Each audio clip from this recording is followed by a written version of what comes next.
Hello and welcome to Inside the Memorial, a show that looks behind the scenes at your beloved War Memorial here in Grosse Pointe Farms, Michigan. My name's Maria Miller and I am your host for today.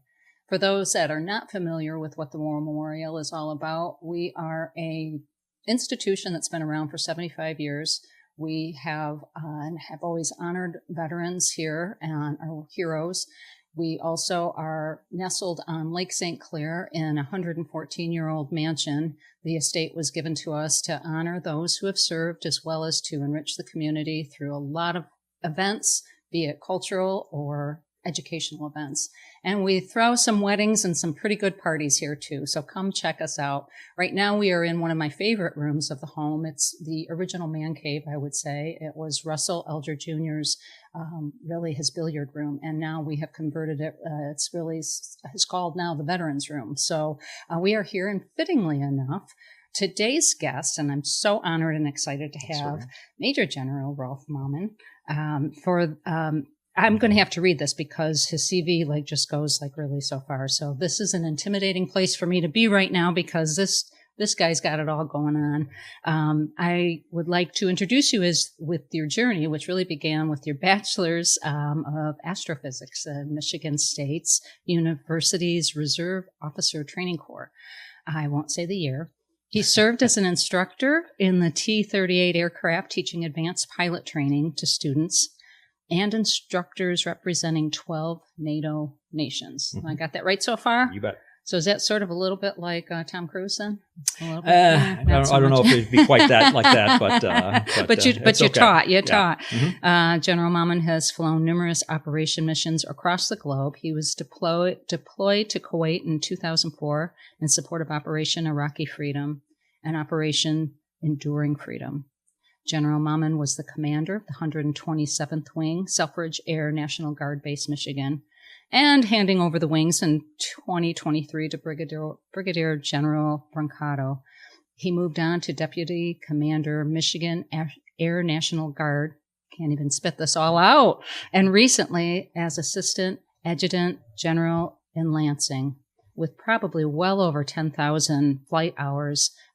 You also fly commercially. Mm-hmm. You're married to wonderful Linda with 3 children, and you live nearby in Grosse Pointe Woods. You also were a former member of the War Memorial. Welcome, Rolf Mammen. It's great to be here. Thank you. It's an honor. I appreciate it. Oh, my gosh. It's an honor. Like I said, your career accomplishments are so intimidating, and reading through it and prepping for today, it's like, I don't know, man. I'm not sure. Are you capable of doing this? I'm a very lucky person to have done all what I've done in the military. Well, so how did it all start?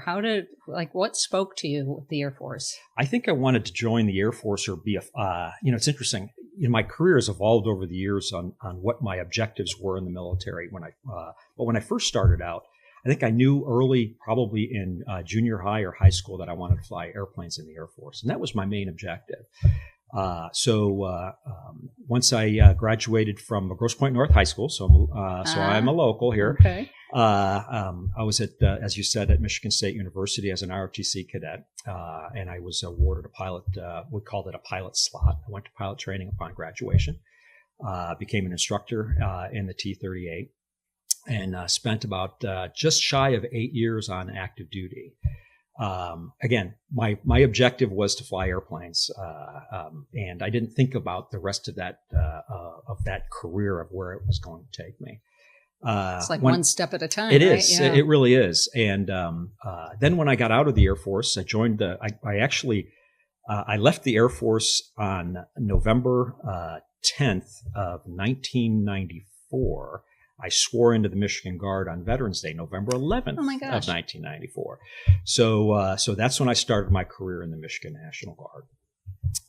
There I flew C-130s, and you said I've flown operational missions pretty much around the globe in that airplane, deployed. At one point in my career, it's interesting because people go through ebbs and flows in their careers. Mm-hmm. I think that goes for anybody in any career. Sure. It was taking, because at that time I was a guardsman, but I was also, in that meantime, I got hired by United Airlines and I was a pilot for United. So I was really doing 2 jobs. And something had to give because my girls at the time, we had our 2 daughters. We didn't have our son yet, but it was it was getting to be too much. So I throttled back in the National Guard, for a lack of better no pun intended, term, no right? pun intended, and I got out of the flying world and I got into the staff world, thinking to myself, my objective at that point was to get to 20 years and then retire as a guardsman. That was my objective at that point. And then as I fast forward through that time frame, at about the 18-year mark or so, when it was time to make that decision to get out, I remember I was in a job working directly for the wing commander at Selfridge, and we had a long discussion about future service and what to do. And I said, things have gotten. My daughters are older now, and things are a little bit easier, so I wouldn't mind continuing on and seeing what comes of it. 2 weeks later, I get a phone call, and I'm offered a squadron to be a commander of a squadron. 2 weeks later, and it was that conversation, I think, that triggered the rest of my 18 years in the National Guard. Beyond that, beyond that 20-year point, I served as a commander of a squadron, then as a commander of a group. Then I was the vice commander at Selfridge, and then I moved to Lansing to be the director of operations for the state of Michigan.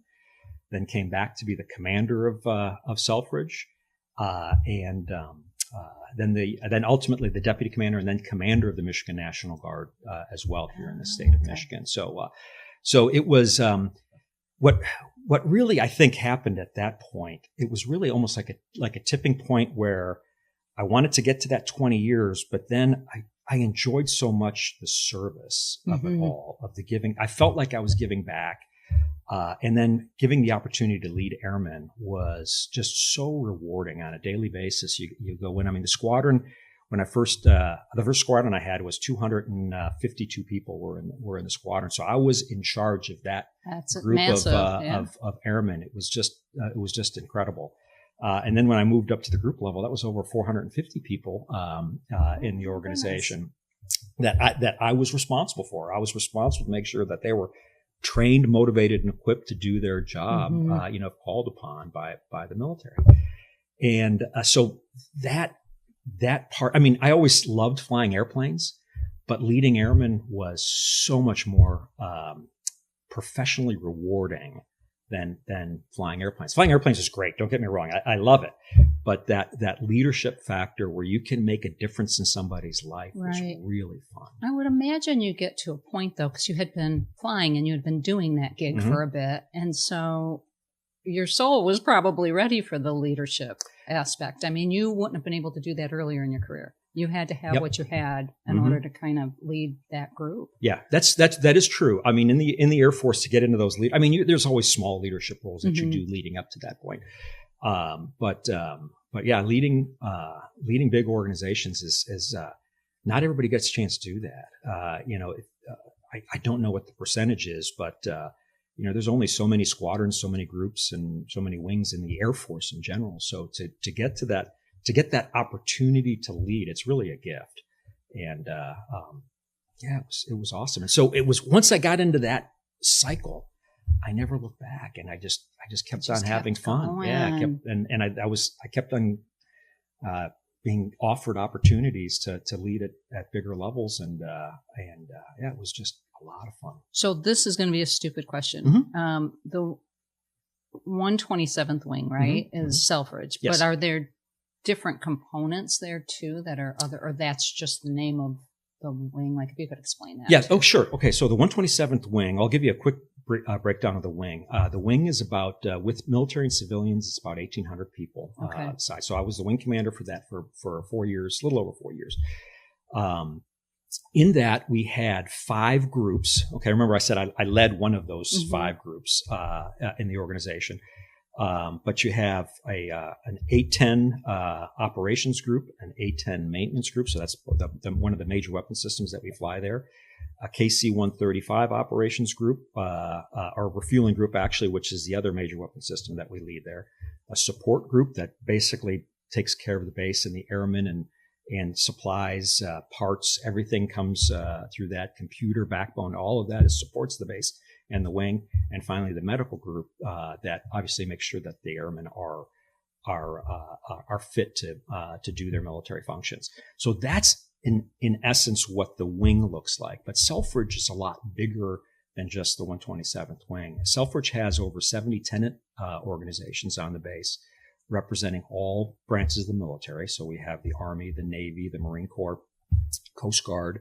They all represent somehow on that base, whether it be research labs or recruiting facilities or support facilities for reservists and active components. But in total, and Department of Homeland Security, it's another big organization there on the base. But in total, Selfridge has about 5,000 people. If everyone showed up, if everyone was there, all the guardsmen, all the part-timers were there at once, it would be about 5,000 people.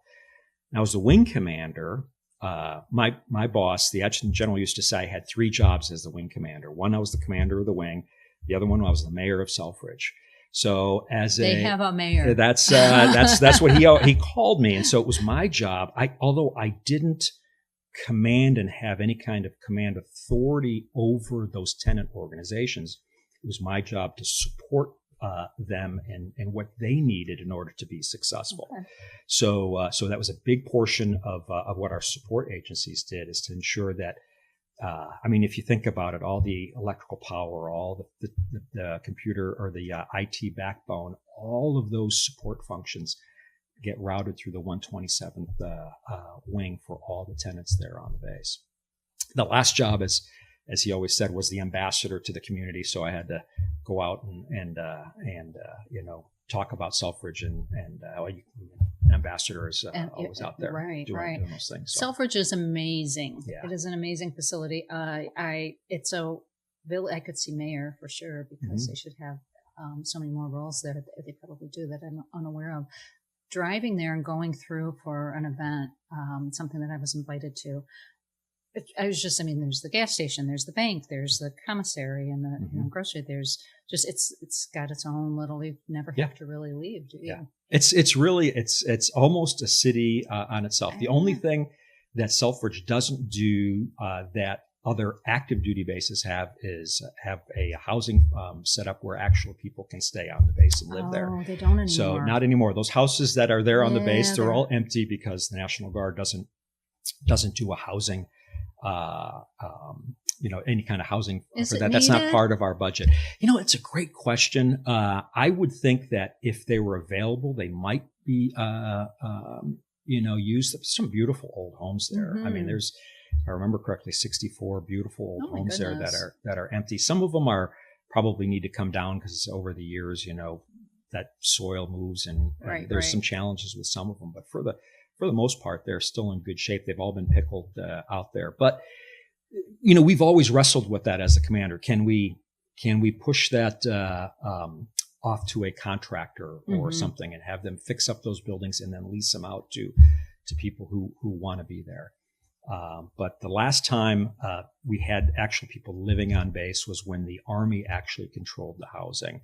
That goes into I can go down a whole rabbit hole with that. But at one point, one of the Army tenants controlled all the housing there on base for the Army folks locally. But that was all taken out in the last BRAC, in the 2008 BRAC. My goodness. So wow. But yeah, it is its own city. In fact, when you talk about commissary and BX, I think it's the last commissary in the state of Michigan. And I'll tell you that we have people from all over the state of Michigan that drive in. I've seen people from Grand Rapids drive in just to go to the commissary there. I always equate the commissary to being Costco prices without the bulk. So you don't have to buy a whole case of whatever to get that price point down. I lived next door to she became a lifelong friend, still friends with her, moved there when I was 5, and her dad was in the Marines. And every weekend they had a large family and they would go to the commissary. Maybe it wasn't every weekend, but I just remember them going. Everybody hopped in the Jeep. They went to the commissary. All the kids would be carrying bags, bags in from the trip there. Yeah. So definitely took advantage of that. But later I went to, and this was only maybe about 3-4 years ago, the Bruce Post was having a meat raffle, which was something that they said, you just got to come. It's a blast. I don't remember exactly how it worked. It wasn't quite like bingo, but you had numbers. And if you got the numbers, whatever raffle was going on, you got, the pork or the bacon or the beef tenderloin, whatever it may be. But I had wondered if they got a lot of the stuff from the commissary because somebody at our table won, and I looked at, and it was like peanut butter and they actually won peanut butter and bread, which was hilarious because that was not the meat.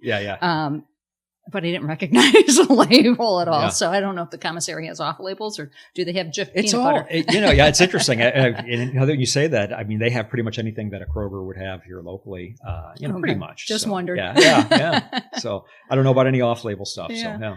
Well, and talking, staying on the track with Selfridge, it is interesting. And you and I talked a little bit offline about the tie-in to the Elger family and really the Elger family and, Joy, I don't know Mr. Joy. I don't know what his first name was, but both of those gentlemen were responsible for kind of helping convince the brothers to bring the Packard Motor Company here to Michigan. Yeah. And so Joy had that land at Selfridge, and you probably know far more about it than what I, because that was like probably if this home was built in 1910, it had to have been sometime in that era. Yeah, it was, I don't know exactly. It was early 1910s, maybe even before that. I don't know the exact time frame, but the bulk of what Selfridge is today was owned by the Joy family.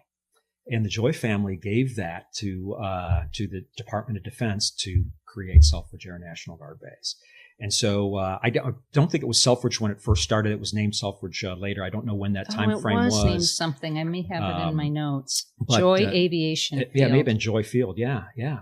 So it's very interesting that connection between, because the Alger family with the Joy family were all about Packard Motor, and then now Joy gives this property to Selfridge, right? And here we are talking about Selfridge inside the veterans room Elger's, here at the War Memorial. Russell's place. Yeah, so it's a neat circle. Yeah, and he was very interested in aviation himself. So I wonder if it was that relationship that made Russell Jr. so interested in aviation, because he invested heavily in the Wright brothers. Yeah. So I don't know if you knew that, but I did not know that. Yeah, he was. He had an airplane. Okay. And his daughter, Josephine, held the record for a short bit to be the youngest child that flew in it. Okay. So here in Grosse Pointe South, it was nothing but field at the time. And I don't know the year, but we've got newspaper clips, copies of newspaper clips that he invited his wealthy friends to come and take an airplane ride. Yeah. And it was for $25, $25 to take a ride. And Josephine was one that, went up in that plane. And the pilot had 1 full year of training, and his name was Frank Coffin. Oh, that's a great name for a, I don't know about that. $25. That seems expensive back then. Yes. So raised money probably because he invested heavily in them too. And I wonder if Joy was involved in that. So that's fascinating. Yeah. So Selfridge is, I remember there was a point in time where I think Michigan was at risk of having that base closed. Is that correct? Well, I remember correctly, everybody says that. What back in the last BRAC, which was a 2007, 2008 timeframe, Selfridge was part of the BRAC. But remember, BRAC stands for Base Realignment and Closure. So at that time, we were realigned. So we had different mission sets that were brought into Selfridge. The Reserve Air Force Reserve Unit was moved out down to Florida. So that was all part of the realignment of different bases around the area, around the enterprise, I should say. But keep in mind, Selfridge, if you really think about it from from the state of Michigan perspective, Selfridge is the last Air Force base or the last super base in the state of Michigan. Over the years, all the different closures, you had Kinchlow up in the UP, you had K.I. Sawyer up in the UP, you had Wurtsmith. All of these bases closed. If you go back even farther to World War II, Alpena was a base. I mean, it still is. It's a combat readiness training center now that we use, okay. but it's also a civilian field. Battle Creek was military. So if you look at over the years how the military has shrunk or consolidated in different locations, Selfridge is really the last big base with all the commissaries and the BX that's in the state of Michigan. So, does that I never say if there's going to be another BRAC as somebody BRAC proof. I would never say that anyone is BRAC proof. But I mean, being the last big base in Michigan, I think that's kind of an advantage. How many large bases would you say are in the nation? Oh my goodness, I don't know. I wonder, because it's not like every state has one. I think just about. I know every state has a National Guard, but from a base perspective, you're probably correct. There's probably not big bases in every state. So I'd have to actually look at that between the Army and the Navy and the Air Force. That's a really good question. And Macomb County's got it going on because they have TACOM, and they have TACOM, pretty large too. Yeah. So did you know one of my first jobs? My first job out of college was was for General Dynamics. I did not know that. And they were located back then. They were building the tanks right there on Van Dyke and 11, 12 mile road. Yeah. Oh, interesting. Worked right there at the plant. It was an interesting life. I bet. Yeah. So the other question I have for you is, I don't understand the rankings of the general ranking. Okay. And the stars and the. Okay. Well, so the Brigadier General is a 1-star. Okay. Major General is a 2-star. Lieutenant General is 3-star. And then straight General is 4-star. So those are how they work, which is really interesting because when you step back and look at the lower officer ranks, the lowest officer rank is Lieutenant General. I'm sorry. The lowest officer rank is Lieutenant, second Lieutenant, then first Lieutenant, then Captain, then Major. Oh, so and then Lieutenant Colonel. Going backwards. So it's almost it was always one of those that why is the general, why is the 2nd star a Major General and not a Lieutenant General? It's always one of those questions I never asked, but it's a Major General is a 2-star. So. That's so funny. It's just grandfathered in from time. Probably I have. Made it up there's probably a reason behind that. I just don't know what that reason was. Wow. And so you are a 2-star. Yes. Wow. Yeah. Retired 2-star now. Retired 2-star. And so retirement happened when? October 5th. Oh, October 5th. Yeah. Just recently. And so, what are you going to do with your time? As a guardsman, I was hired by United Airlines back in 1996 as a pilot for United. So I jumped in and out of full-time with the, taking leaves of absence from United, going into the National Guard full-time. I did that when I was a group commander, and as a wing commander, I was full-time, and then back as a guardsman. So I'm back at the airline flying. I fly 787s for United Airlines, and I fly the super long-haul aviation. So, for example, I go to Cape Town later this month. I do, I fly Delhi and Tokyo and stuff like that. But so that's what I'm doing with my life, which is interesting because when I was the commander of the Michigan Guard, I was a part-timer. So I was flying with the airline, but I was also still actively serving as the 2-star. Now that I am completely retired, I have so much more time on my hands that now I have no excuse for not getting the list of things done with the house that my wife wants me to get done. So we have projects. It's recorded. So it is recorded. So and she's on me to start the one, which I'm going to start here very, very soon. Okay. So one that needs to be completed before the holidays. It's a small project. I'm trying to redo my office in my house, and then the next one I'm debating if it's going to be the master bath or not. Because that one. What do they always famously say that? Oh, it'll just be a weekend project. Oh no, there's no weekend projects. Oh no, there's no weekend projects. None. They go on. So on. Oh my gosh. Well, so back to flying then. Mm-hmm. So, what was? I mean, the T-38 is what you trained. Taught. Yeah. That was a beautiful plane. Yes, it's a beautiful airplane. What are the most beautiful ones you've flown in? I mean, they're really kind of sexy machines. It was the T-38 was probably the prettiest airplane I've flown from the Air Force perspective. I mean, it was you strap yourself. You're not really strapping into the airplane. You're strapping onto the airplane. I mean, it is just awesome. It's like you're on the end of a rocket, and it flies very, very fast. It can go fairly high. It maneuvers extremely well. We would a lot of the syllabus that we would teach is a lot of multi-airplane, so formation flying. Whether it be 2 or 4 ship formation. So you'd be up there in your small piece of sky with another airplane, and it was just really a lot of fun. So, but it was a good looking airplane. Oh, yeah. it was gorgeous. Well, they had the air show this past summer, and I live not too far from Selfridge, and so every time on the weekends, while they were practicing, going before the weekend, and I'm hearing the thunderous roar and just kind of running out trying to see what I could see. But to see those planes fly in formation is incredible. Yeah. 4 or 5 of them at a time. Just like, oof. Yeah. It's it's what's interesting is, I mean, it is a learned skill. You learn it over time, but the first time you do that, it's a little intimidating because you're hurtling through the air at several hundred miles an hour, and you're getting pretty close in on somebody. Like, so no, not really, but when you're in formation, you're looking right at that person next to you, it's fun. What's interesting is when you're doing it, for example, when you're flying and you're in the weather or something like that, you're in the clouds, so you may not see any ground or reference in your peripheral view. Scary. All that you see is gray, and you're just holding onto that wingtip. So it was fun. It was fun. You're gonna miss it. Yeah, that was fun. So it was good. It was. You good. ever can get up there, got a buddy, you could say, "Hey, take me up." Yeah, exactly. Yeah. Can you throw me in the backseat of that airplane?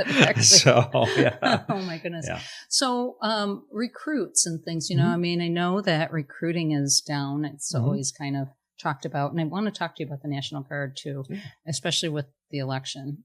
Just kind of wondering, do they get deployed at some point? But with regards to just the whole business of recruiting, the War Memorial had done saluting. I think it's called saluting our community salutes. Our community salutes. Yeah, I remember that. I'm confusing it with where I worked before, and they had something very similar, so I'm always messing the name up. Yeah. And the last time we had a tough time getting with recruiters to get the recruits to even show up.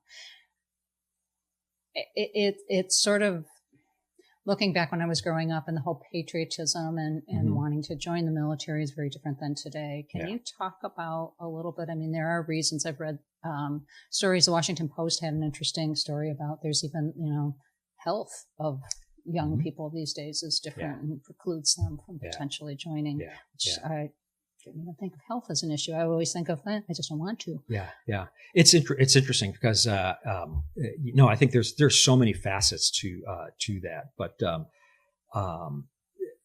well, first, let me say bottom line up front that, I loved every minute of being in the Air Force, although I had different phases in it, and I thought, okay, I'm going to get out and I'm going to do something different. I look back at the career and I encourage anybody who has a propensity to serve to go try. I mean, because it was just a phenomenal almost 38 years that I've done. So I'm very much of an advocate and a cheerleader for anybody who wants to come in.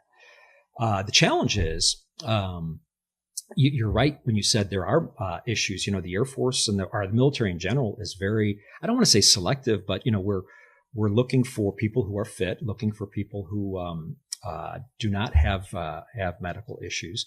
For multiple reasons, because when you think of readiness, you may have to deploy it at any moment. So that really cuts the pool of eligible candidates down, and now we're all competing. All the services are competing for all that small pool of candidates. But guess what? All the colleges are competing for them, and other organizations are. It is a tough. It is a tough thing to do. But what's interesting from the National Guard, from the active perspective, there are those that want to join the Air Force and be full-time with the Air Force. But I encourage those who don't know if they want to be full-time with the Air Force, consider the National Guard, because not all jobs are full-time. In fact, at Selfridge, actually, let me say this, for the normal Guard unit, it's only about 1/3 of the people are full-time, and the rest are all Guardsmen. They come on their weekend a month, and they deploy when they need to deploy. They do their annual training. So it's an ability to continue to serve our nation and our community, but you are, still working in the community. We have Guardsmen that are college students. We have Guardsmen that are engineers for the big three. Some of them work in the factories. We have Guardsmen that live and work in the community, but then come in on the weekend to serve. So if that's something that you're interested in, I would highly encourage you, somebody to look at the National Guard. I loved every minute of it. Yeah. And even in the National Guard, there are a lot of benefits that people don't realize that are there. For example, in the Michigan Guard, there's a student assistance, a student. Oh my gosh, I forgot the name of it now, but but essentially it helps you pay for college credits as a guardsman. And it's changed. I don't know what the exact numbers are, but we have a lot of college students that have joined, and maybe they only want to join for 4 years or 6 years. Maybe that's all they want to do, and that's great, but they're getting a college benefit from the state of Michigan, to help defray the cost for college. That's an amazing benefit. It is an amazing benefit. And just recently, they changed the rules where now if you are in the National Guard and you have a family, you can transfer that benefit, that state benefit. They're talking about it right now to your kids to be able to leverage that opportunity. That wasn't available to me, but several years ago. But like, for example, when I did my master's degree, their National Guard through that student, that tuition assistance, that's what it is, tuition assistance program. My master's was paid for by the National Guard. So it's definitely a benefit that's out there that people may not realize that's out there. So I encourage anyone who's listening to this video that if you're interested, look at those benefits. There are opportunities out there to do great, amazing things. I've gone to several places throughout the globe in the National Guard that people wouldn't necessarily say. Maybe they're not garden spots, but some of them are pretty nice as well. Yeah. And it's interesting. And I think about when my kids were graduating, or the year before, when all the universities are there, and like you said, they're all competing. And I'm sure these different organizations are there from the military, different branches are there, probably doing the same thing. Do they need to get better at figuring out how to reach people? You know what? Maybe that's not the place to do it. I don't know. I got to tell you, working. No, I got to tell you, it's a great thing. Although I think the active duty Air Force met their recruiting goals this year. I think I'd have to go back and look at that. The recruiting environment is always challenging, but I think you have to really. It's about inspiring that younger generation to serve. And I hope whatever I say or whatever I have said to individuals that they consider it, because it was, I did 38 years and I enjoyed every minute of it. It was something that I just loved to do. Yes, there was challenges where you go, God, am I doing this? Should I retire now? And then, then opportunities arise. And you get some great training opportunities, some great leadership opportunities that can help you in your civilian career in the future. Well, and that's what I was thinking. This isn't just combat, we're not talking about you're going to go off to war. These are professional jobs. And, IT or building or whatever, probably you name it. I remember, most of my career has been in healthcare, and I would tell people, well, you could do marketing, you could do, IT, you can do, you don't have to just be a doctor or a nurse. There are so many other fields within healthcare. I feel kind of like it's similar and probably even more so. But we have, if they're interested in healthcare, there's healthcare opportunities in the National Guard as well. So it's, there's just so many opportunities there that, do we get the word out? It's a great question. It's about how much money do we have to spend to get that word out? Right.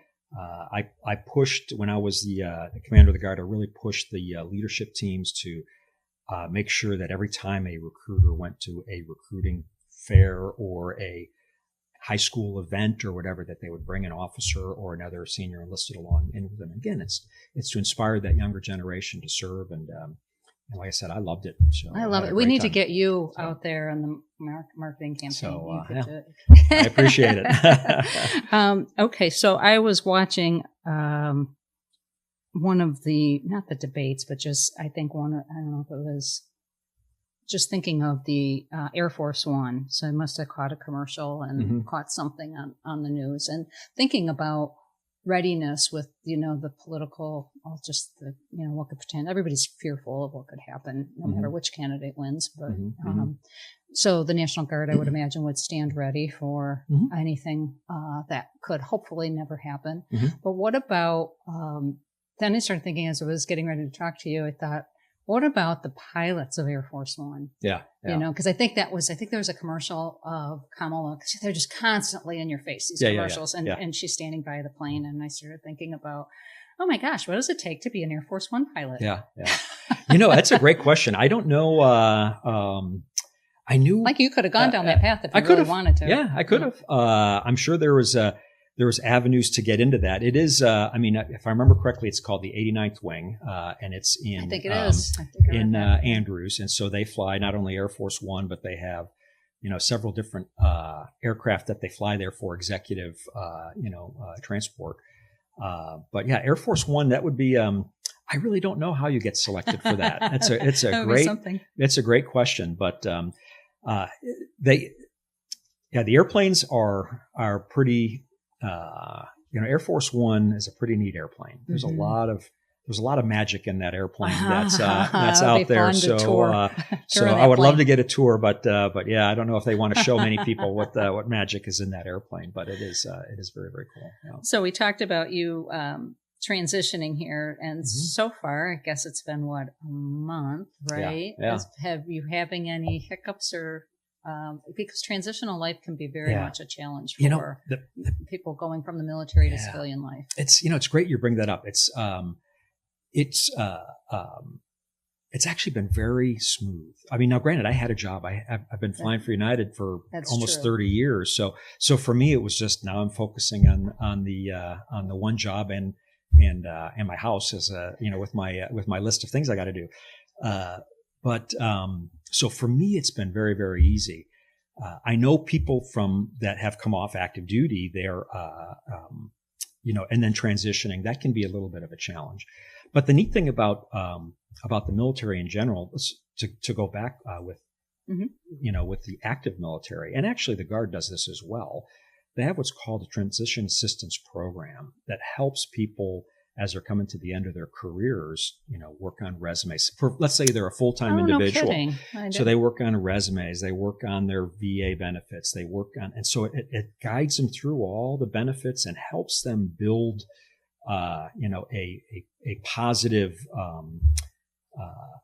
view that some civilian may want to hire them. I mean, down to even social media. It tells you how they teach you how to do a good LinkedIn page to attract, employers to do that. So that's part of that Air Force transition. That is, and I shouldn't say Air Force. It's all services do some sort of a TAP program, as we call it. And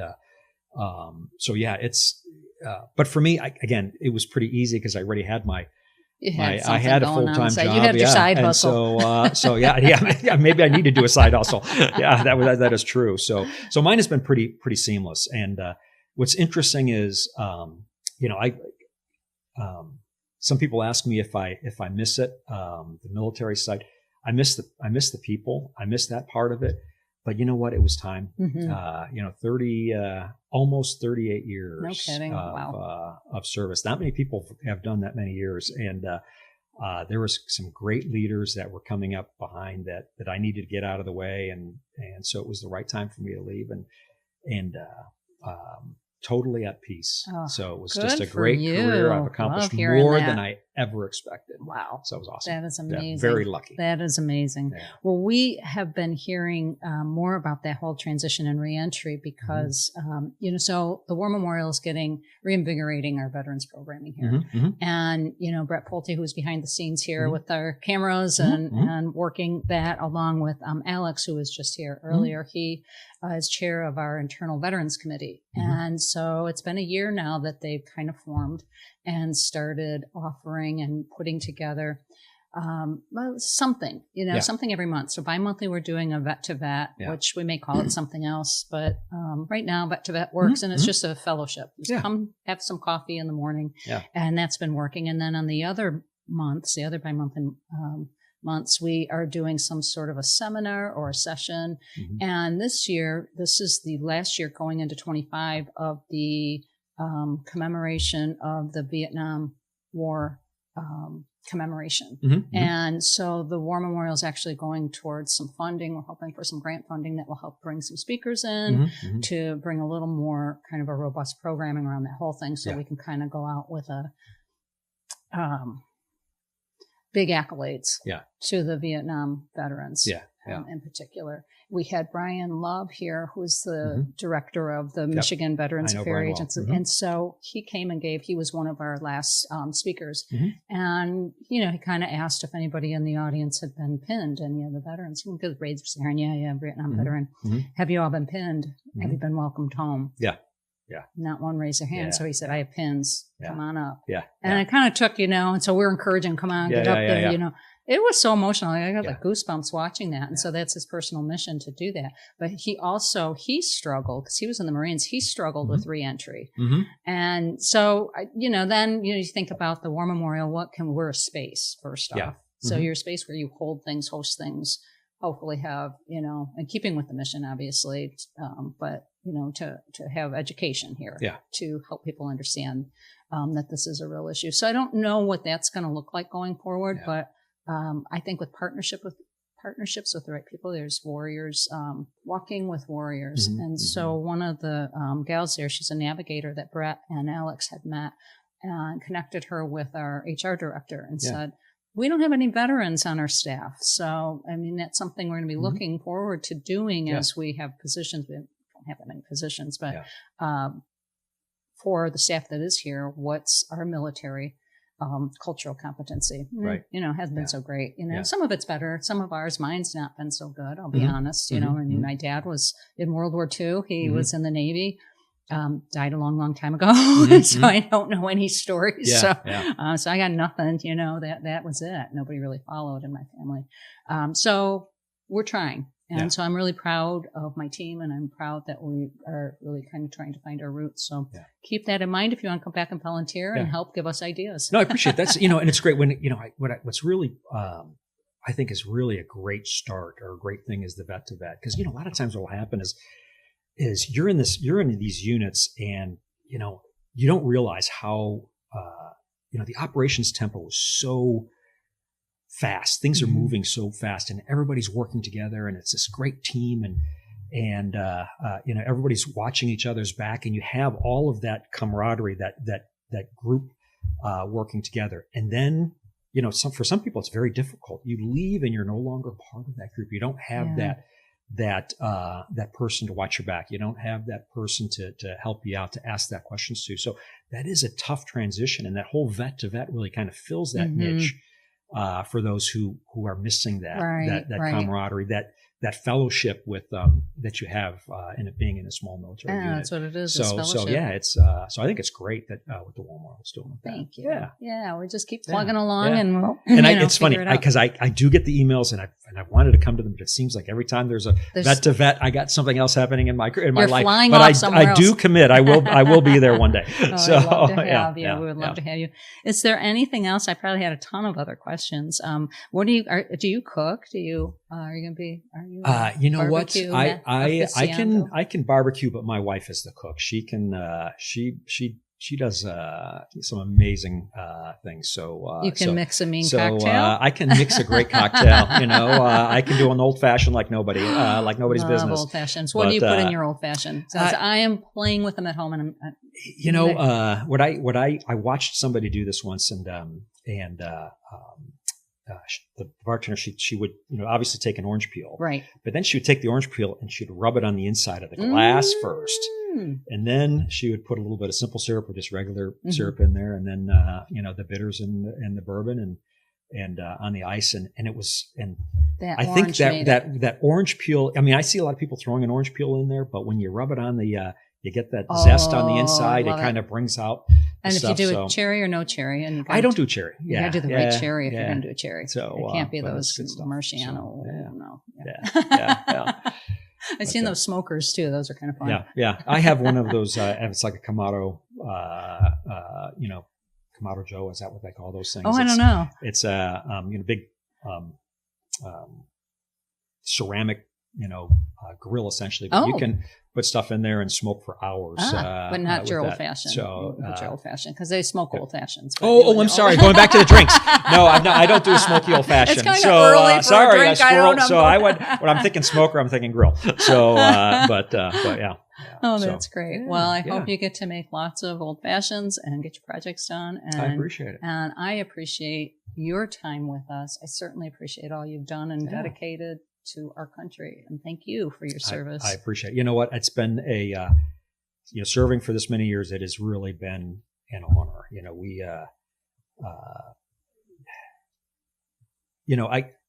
I believe in, and it doesn't matter to serve in uniform. But I'm a very strong advocate for people to give back to the community in some way. Okay.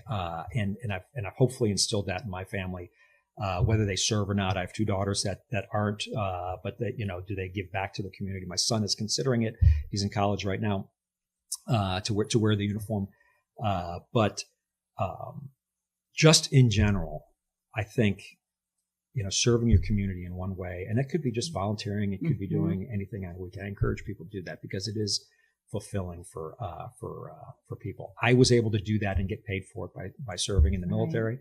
But I encourage everybody to do some sort of service to their community. Well, we're here for each other. So absolutely, I mean, that's what it's all about. Absolutely, those things come from the heart. Live to give. So absolutely, appreciate it. Oh my gosh, awesome. Thank you so much. It's been so much fun. Yeah. And for anybody that is stuck with us through all of this, I thank you for your time, for your interest, and please visit us on social. You know where we are on all mediums, and check out warmemorial.org. Our website for all kinds of fun events coming up, and happy Veterans Day. Happy Veterans Day. Thank you.